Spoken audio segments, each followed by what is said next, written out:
The best day of the week, fucking hamstrings. Hamstrings. So, new gym, like I said, last video, horrible camera framing on my part. It may get better, it may not. We're learning still. Is that this bad boy is, it's so nice, it's so soft. Like the knee pad, the ankle pad, if you go to the other gym we go to, it may feel like your Achilles are getting sliced. Off, yeah. This is so nice, and it's a great machine to overload. So, yeah, getting Spencer right to the point that we have an issue already. He's maxed. We've maxed this machine out. It's a beautiful, it's a great machine to set up. It's a bit of a vacuum, but it's so tough when you're already maxing it out to progress on that. Obviously, we follow like a progressive overload style of training. So the main thing Is it get better? is trying to put more weight on, even if it's a small amount, even if it's a 2.5, even if it's a whatever. Every single week, we're trying to get stronger, we're trying to get better. If we don't, then otherwise we have to add a rep.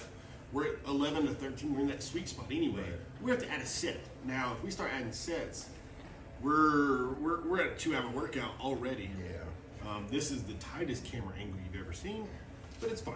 Hey, keep building those hands, man. Yeah. And I'm in the background. You'll notice if you. You do a lot of wandering. I do a lot of hanging around, you know, looking around, trying to stay out of the way of people. Waiting on your chance to come in. Waiting on you to get to the very end. And that's something we should talk about is trying to get your partner when you're doing a force rep, trying to keep the momentum exactly the same. So they don't even feel the fact that they are failing. So that's what we always are trying to do. We're trying to do that on legs, trying to do that on hamstrings, we're trying to do that when we're doing arms, anything. Yeah. You want to find that like exact groove where you can push just enough to get him to finish the rep at the exact same pace that he would have anyway. So Seth Morosi talked about this, and it really clicked for me one time in one of his videos this year. He was talking about he'll follow along. Dean's his training partner, maybe. Yep. He'll follow along his buddy that he trains with, and he'll have his hand on the bar already. Sure. And people are like, "Oh, don't touch the bar, man." Right, he's not pushing it yet. Well, because you ego lifted, you don't want your hands on the bar because you think it would take something from you. But he talks about finding that rhythm, finding that music, and you can tell once we get good, and we've gotten better, that you can catch once that muscle hits that wall, you can't contract right, and then it's the least bit You're of just force. barely touching it to get them so that they finish the rep where they were going to. I don't know if it comes up on any of our hamstring videos, but eventually you're going to hear the truck, and when the truck starts going uphill, you know that we're working towards it. So we have a few different kind of checkpoints for getting set up, especially in a machine like this. Obviously, if you guys have been training, this is maybe not. Maybe this is the first workout video you've ever seen. Who cares? Mm-hmm. You want that axis of rotation, that main body that's moving, to go through the joint that's moving, right? So there's a knuckle on that machine. Most machines that have a circle or something, and you want that to go. Imagine a line coming out and going through your knee. So once you get that set with your back placement, Spencer doesn't have to bring the bar down any because his legs are so big. Yeah. I have to crush my legs into this thing. But we take a forward move. Now this is different for me, where all through my seated hamstring training, where I was never as big as I am now, I would lock back into that back. Yeah. I don't know if there's any science to this. It just is my anecdotal evidence over the years. When I sit forward and I pull down in my hamstrings, I get a better contraction. I get a contraction all the way from my knees all the way to my ass cheeks. And when I lean back like this, I feel like it's much easier to get momentum, and like you're not getting the complete contraction. It's almost natural to when you pull your legs up like this to go forward. Yeah. You know, so I don't. The first time I ever seen it and saw it explained was from Jordan Peters page, and then it makes sense when you start thinking about it anatomically. Yeah. Where do you remember the old hamstring flexibility test? Yeah. Sit and reach. Right? So lock your legs out and reach for the box. Yeah. So why not start that hamstring maneuver if that's the thing generating power from there? Right. So I fold over this thing a lot. and it helps to see it on camera to make sure that your butt is crammed back in that seat. Do a lot of talking. Little shooting the shit. Always shooting shit. Talk about something. There's the girls. The ladies making an appearance. One seemed to be one. Sorry, made it bad choice of words. If you don't know us, I guess if this goes in chronological order, Spencer's been married for most of his adult life, and no, most of my childhood too. Movement 2 for Hamstring Day is a good morning. A good morning utilizing the Smith machine. We've had a couple people come up and tell us how smart it was to use. Never thought of doing that before. Yeah, it's pretty smart, Huggins. We didn't think of it. So no, not at all. Definitely not. But it is really effective, and we've been progressing at this for quite a few weeks now, and it feels really good. I feel like I'm getting better at executing it every single week too. That's the main thing. Like anytime you can put 2 plates on an exercise and push it, it's fun. So I have 225 for my good mornings, even well over that, which is still something that like I would comfortably pull out a straight bar 225 good mornings, but maybe one set and it would not be nearly as effective, and I would fall apart afterwards. I don't think it would be nearly as good. Like here, like we're able to. The second set this day, I remember the second set this day. Maybe I knew the camera was running, but I was able to get out of my low back a lot. I lost a few reps, but we'll use some of the footage, just shaking like a dog shit razor blades. Yeah, just losing. Right. You know the free shows. This is definitely a shaky. Yes. Like when you get to those money reps, the reps that matter. You finally after a couple reps, you get to that. Ooh, now I'm really working. Those things are. Which is funny in the Smith rep because you hear that track gives bar, you yeah, screaming. And it's hard not to. Obviously, we're very noticeable at the gym, so we try not to be like super obnoxious. I hate when people are super loud and obnoxious, but I get. It's hard not to get vocal on these ones where you're like. Yeah, you're getting bent over at the solar plex, and you're trying to not carry that load in your lumbar. Right. So your ass and hamstrings are trying to move you, but your back's still holding all the weight, and you have to somehow shut the fuck up. Right. It's impossible. Whew. This hurts me to watch. It's good reps. So this is awesome because this is the first time Spencer's seen this footage. Yes. And they keep it this way, so it's a right. I'm looking. All I'm looking at right now is look at that gut. Look at that big old gut. Bro, I'm obviously joking because there's no way you can execute this exercise sexy without you ain't making it sexy. Putting that gut out there, making it good. This is the best part. You get to see all the pain in the face in the mirror. It's funny that in the mirror version of the one working is so much larger. It's right? so much larger. No, I need that all day, right? Yeah, that's an ego mirror right there. That's good. It's just in the camera. It's not while we're working. It's just the film. So I look like a fucking giant next to you right there.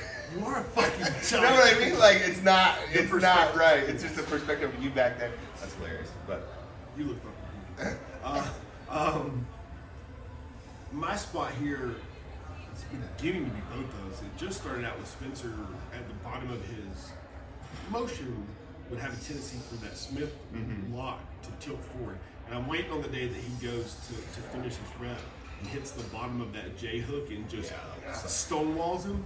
I try to keep my hands while I'm doing that. I try to keep my hands back so that I keep that skin out.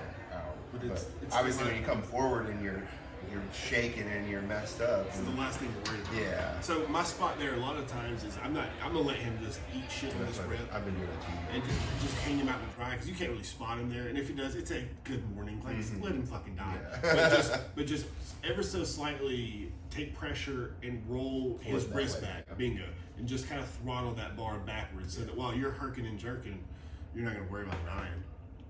And now I'm dying. Yeah, we get to die after the set, which is the point. Getting hyped up when there's new people around us in the good mornings and like saying like, oh, this is gonna suck. Slap your legs. And then get underneath it like you're about to squat 225. Yeah. And then do 12 fucking good mornings as perfectly as you can. The guy watching's like, what? And watch people. 225? Yeah. Try something. Yeah. Always doing a good one. Oh my God, he's doing a lot of them. Get nasty for this 225 set. We just go right to prone curls because, to be honest, hamstrings at this gym are going really well. We don't really know what else to do here. We've been kind of progressing through this this sequence for 4 to 5 weeks, and it's just not stalled enough to change it. It's just been feeling good, so I don't. There's no issue. There's no pain. It's all new equipment. There's no. If it's like more like if it ain't broke, don't fix it. I don't know. Maybe There's definitely something we could do more. Like if we maybe pick something up from the floor earlier. If we did something that we picked up something from the floor, we fuck our backs up. Yeah, and sometimes it's not the juices are worth the squeeze when you're doing that. You're sometimes when I would do like RDOs, my lower back would be just completely fucked up. I can't even execute the next exercise in the way that I want to execute the next exercise. So it's almost like maybe I'm executing all of these exercises perfectly and I feel them great. It's like, is it a little? I guess it's a little bit of like, you have to RDL to have big fucking hamstrings, right? It's like, if you get away from that and you're just like, no, you need to train every Wednesday and not do it poorly. Oh, you just do things that feel good. Yeah, you're just doing the sissy exercises. People can say that, but that's fine. Maybe we should change our tone. That's why we're critiquing it. I really don't know what else to do for hamstrings that aren't going to torch our low backs. Right. And especially with the way that like my back, we would have to change the rotation maybe because we did that the day before, but. We tried RDLs. And now, for perspective, Spencer has to use an insanely heavy set of dumbbells. You know, I still have some play here. To be honest, you'll see, we don't use a lot of dumbbells for anything. That was a sweet little off the Did you see line that? side I was caught that. Yeah, that was a sweet little step there. Little hook step. I remember that. I remember thinking like, this is gonna be on camera. Come check this out. For a reach block? Watch this. Just trying to get there? Boom, motherfucker. Look at us. Got a swagger. That's like when the gates Make close. sure you give me a on that. It's like when the doors close and you just sneak into like VIP and you just. I had to get over there. Yeah. You know what? I could have fucking just walked around, right? But no, I gotta do it the sneaky way. I don't love my articulation points. Yeah. I feel like my hips are too low. I'm always trying to pull through trying to lift my butt. I don't know. I don't love this exercise. That's why we do it, so I get better at it. I have a very weird relationship with the second half of this hamstring workout. Yeah. To be honest, now that we're talking about it, I fucking hate it. Yeah. Like I fucking hate I hate the single leg curl coming up. But just I because I'm weak at it. I really feel it. And that's Right. And That's where you're the talking about. difference when you're like when you have a training partner where you're like, this exercise feels really good to me. This exercise doesn't feel good to you right now. I mean, I'm grabbing my ass and shaking my legs. It definitely hurts. This is when that guy came up. Oh yeah, this dude came up to me and he also has a red beard. And he was like, but he thought that was enough to. So I don't remember this. He said that his kid came up to me and was like, "Daddy." I don't remember that, but I just went with it. You know, you know, you're just talking to people and you're like, "All right, yeah." Well, if you I definitely did that. He comes running up as like I finish a set and just kind of like let you know about it. Right. Just out of nowhere. Is this guy coming over? I was like, "What's going on, bro?" Yeah. Oh, hey, okay. Yeah. I'm friendly. I'm not gonna kill you if this guy. Right. Yeah, so he told her that he told a story that I don't remember happening, that his kid came up to Spencer because they're both clearly 6'3", 300-pound men, but one of them's very well built and the other one's not so well. Yeah, different build. Probably But you got red beards, so my kid thought you beard. were me. It's fine. And then I was just talking about the existential dread of being a child and running up to someone that's not your parent when you think it's your parent, if that ever happened to you. A true story. It's definitely a traumatizing experience. Something similar, not reverse the roles. So I grew up in a small town, and we were out at the beer store. At the beer store I'm from, that always sells beers that you can just cash a work check that if you need to. Nice. It's called Greasy Corner. Yes, the Greasy Corner. Yeah, so you got a Greasy Corner, and they're lovely. And I remember being a little kid there in the back of the car, my brother, my mom driving, so the dad was drinking a little bit, went in to grab some more beers, and some other fella came out of the Greasy Corner and got in the front seat, started to finish his conversation, and then realized, I'm in the wrong car with the wrong family. And then just apologized and got out of the car before my dad came out of the store. And it's just, it's traumatizing. Right, you're just like, This is the moment you see in the movies where people like this is where things go bad. I just walked away to a new spot. This is where things go terribly wrong. But it wasn't. He was a sweet man. I don't remember what he looked like, honestly, if I could give you a composite sketch. But he's a sweet man. He apologized. My mom kind of laughed, and I kind of cried. Yeah. And he got out. My Recently, dad didn't shoot him. Yeah. Recently, we went up to see my sister-in-law, and in Indianapolis, we rented a car. The car was red. It was a square red car. It was like a Toyota or something like that. So square, yeah. And so we went inside. We went inside the gas station, and I pumped gas. Went inside the gas station with Charlie and Dusty, and we came outside. There was a red square car sitting in a parking space, and we were like, "This is our car." We didn't even think about it. We started putting our shit on it. We started literally trying to open the door, and all three of us were like, Dusty put her shit on the hood, and I was like, "This isn't our car." We're like, "Oh, it's over there." And they were like, "Someone's gonna fucking see us trying to get in their car." Fucking abort. Yeah. It's recent enough that you get shot for Right, shit. exactly. Yeah. Fuck. Well, terrifying. Yeah. I've had the luxury of going with some friends abroad. So we were on our way to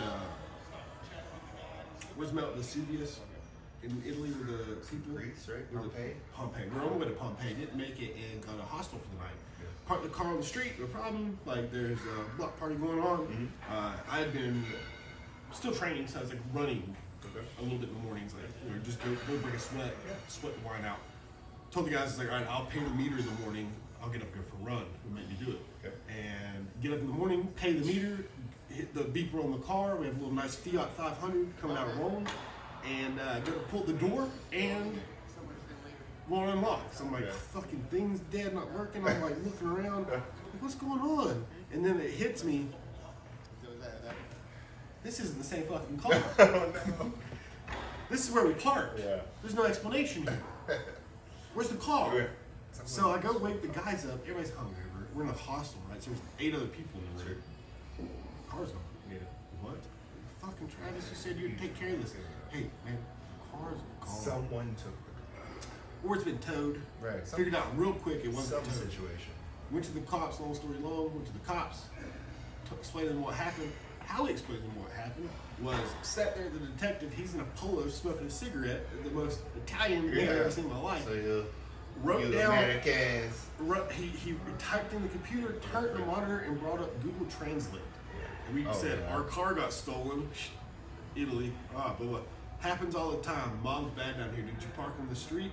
Yeah. Some guy was directing us. Car's gone, man. You had insurance. Oh, damn. They just like, took a bus have a good one, bro. Took a bus back to Rome. What story? Fed the meter and everything. €5 for the meter. I can help. I don't know if that's true. Yeah. Probably like something. Did lose the car though. We do a drop set at the end of this single leg hamstring curl. Yes. It's pretty fun. This is one where you do reps till you die. There's not really a way to. I think I was just testing out this little one thing here for hamstrings. Remember? Yeah. Obviously, earlier in this video, we were talking about doing one more thing for hamstrings. And I was thinking maybe it would be this little thing, but just kind of feeling it out. Loading up. Yeah, you just kind of feel it on the inside of your legs. Like a froggy squat. Yeah. I write everything down. So I have a physical logbook I have the ones from college. Mm-hmm. I adopted this habit and just stuck with it. Yeah. So I write everything down in a composition notebook. Funny enough, you'll see that probably next workout I have a different book because I lost this book. Lost the book, bought a new one, found the old one where it was turned in the front desk. So now I have 2 logbooks. But regardless, I write everything down. So you'll see me in the back of some of Spencer's videos, my little pen and paper, sweat my ass off. I got an Excel sheet. I'm a little more high tech. Put it on my phone. So this drop set of our hamstring last movement, we tend to do something like this where the kind of the last movement of the day we'll start to play with some of these volume variables. Really with just the idea. Good. It's just another way to add intensity. Obviously, with this exercise, it's really hard to do any sort of like force reps or anything like that. You have the deck standing right next to it and pull it out. That's a ridiculous notion to have. So, just something that obviously you're just always trying to get a little bit more intensity into a set. I like the idea too of like exhausting, pulling all you can, most contractile force from that muscle. We have the luxury where we're training a 6-day split where we don't touch these muscle groups for 7 days, which is arguably not soon enough. But it works for our lifestyle. And we're able to progress and continue hitting it every day. So there's something to be said about that.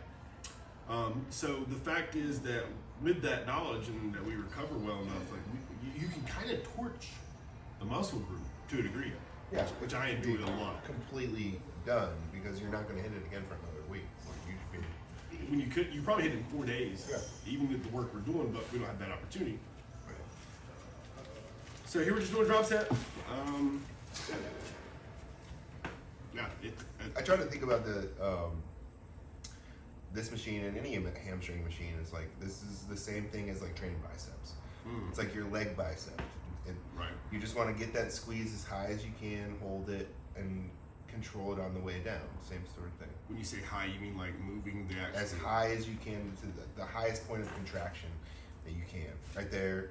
Do you care so much about the parameters of where that actual leg rest reaches? Like an in motion? I like to like keep my in obviously you can see I'm like an Instagram model right here. But I like to keep my ass high up in the air. So that I get a big stretch there at the bottom, completely stretched at the bottom. So we under load too. We're really we are diligent about establishing a bottom in range on everything. What about your talking range here? Do you have like a set where you try to get that pad to a certain level, or just the feel? No, it's literally just the feel. So if your hamstring can't contract any higher, then you're there. I think that's where I get a little fucked up with this. It's like I like having a top range of motion. So press is easy, we lock it down. Well, I'm always on press, but anywhere that I can set a stop, that I can replicate. I'm all for rock and rolls, right? There's full bang. So this is one thing where there is no top technically. Well, there's a lot of exercises, but I'm just trying to rationalize why I'm so poor. I don't know, maybe not. Maybe it's just one of those things where I don't know. So what you can see right here, there's kind of like a little hitch where I'm like, where it almost stops, and it's like I know I can get a little bit more. So it's almost like a double hitch. It's like right there. When I get to that point, I know I can go a little bit farther. Strange, right? Yeah. Is that just better control of the hamstring? Or is that just your fucking hamstrings are better developed and I don't know. you can I can just feel that. I feel it the same way that I feel like the end of my bicep. Yeah, but that comes up and is down. Like, but it's the same. The hamstring for me is like, where's it going? It comes up as far as it comes up, and then it goes down as far, I don't know. To the death.